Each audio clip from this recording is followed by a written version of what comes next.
So I received my Princess Auto wood stove that I'm going to use in my pyramid tent. As you see over here. And funny thing is, I paid like, what did I pay for it? I paid $170 for it, or 150. Yeah, 150 bucks for it, plus tax, plus shipping. And then when I received it, one of our members was nice enough to let me know that the price had gone down by 30 bucks. So I called up Princess Auto this morning, and they were nice enough, and they, you know, to tell me that they're going to credit my 30 bucks plus tax. So what I'm going to do now is I'm going to go ahead with the burning process. I put a couple of logs there that I'm going to, you know, I'm going to leave at the bottom, and then I'm just going to start this baby up with a little bit of birch bark.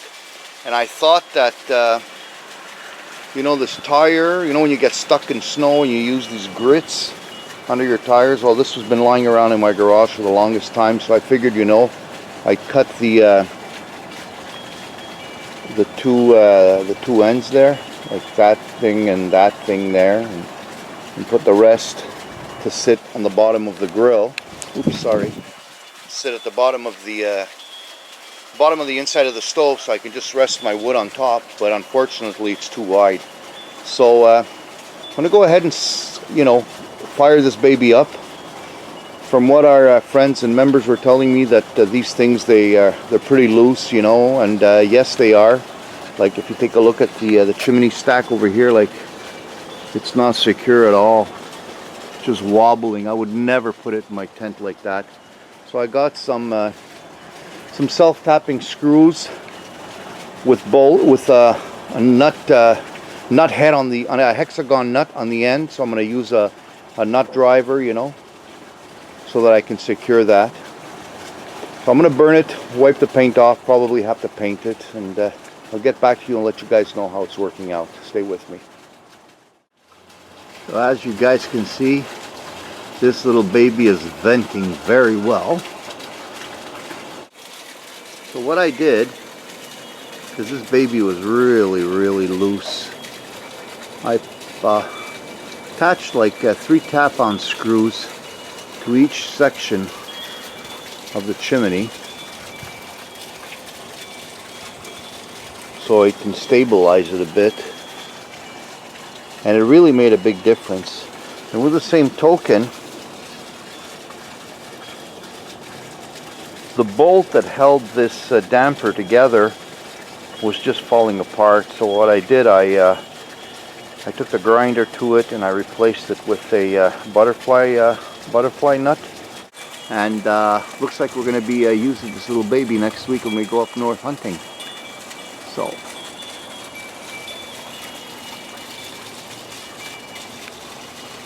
the stove is working out okay, guys. Talk to you a little later.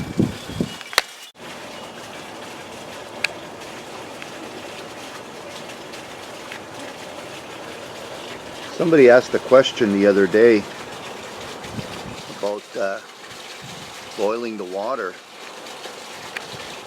Well, I put the 3-liter kettle, and it's been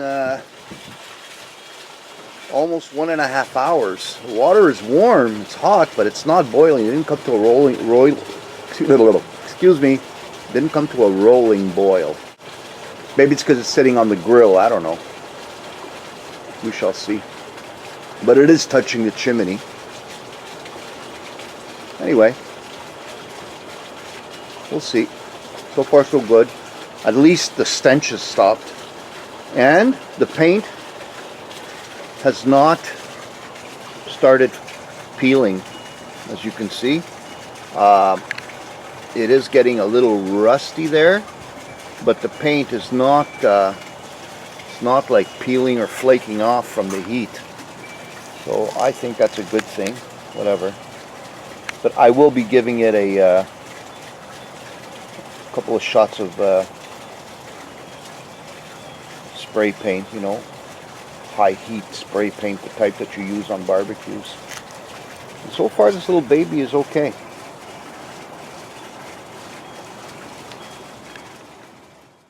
I've been burning my stove for a few days now, and I noticed that up on top over here of the door and on the bottom kind of warped a bit, and when you close the door shut and you put that that locking mechanism, or whatever you want to call it here, the latch on, there's still a little loose. Therefore, I do get a little bit of smoke coming out of the bottom and the top here. So what I did is I went out and I purchased some high heat, high temperature resistant caulking or sealant, along with a this wood burning stove door gasket at the hardware store. It cost me about 15 bucks, and I'm gonna cut out a piece with the these industrial shears over here, because I wouldn't want to use a knife or a regular pair of scissors, because I believe that the material used to make that that cordage or that gasket is made out of fiberglass material, and I'm going to dull my blade. So I took out the pair of shears that I use to cut aluminum and metal and what have you. So what we're going to do, we're going to cut out a piece of that rope there, the gasket, and apply it all around here.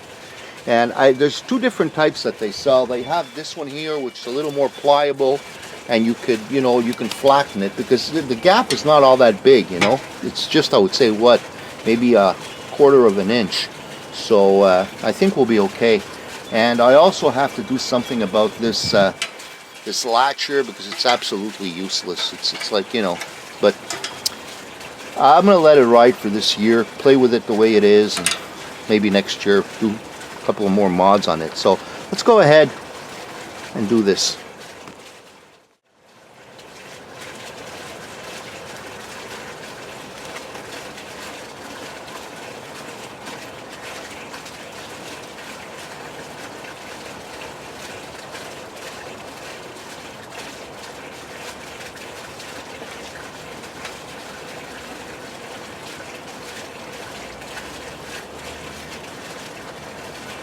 I'm not going to get too anal on this, you know. I can do a little bit of trimming if I have to later on. Just going to cut it right here.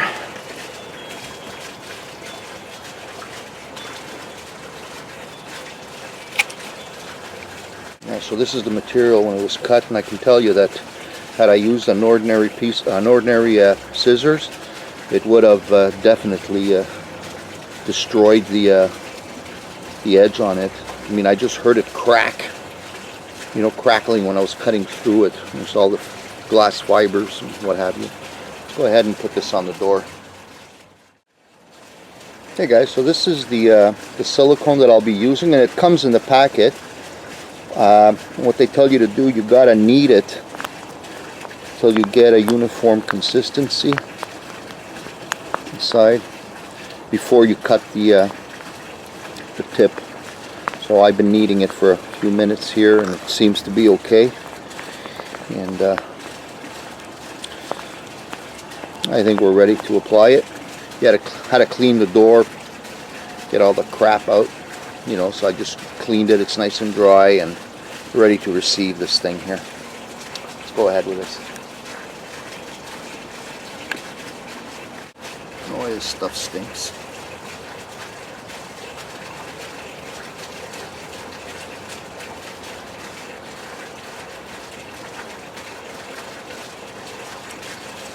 Complete cure, it takes 24 hours.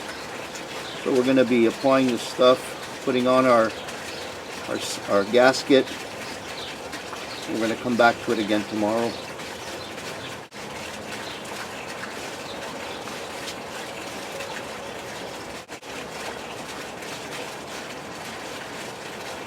I think we're good.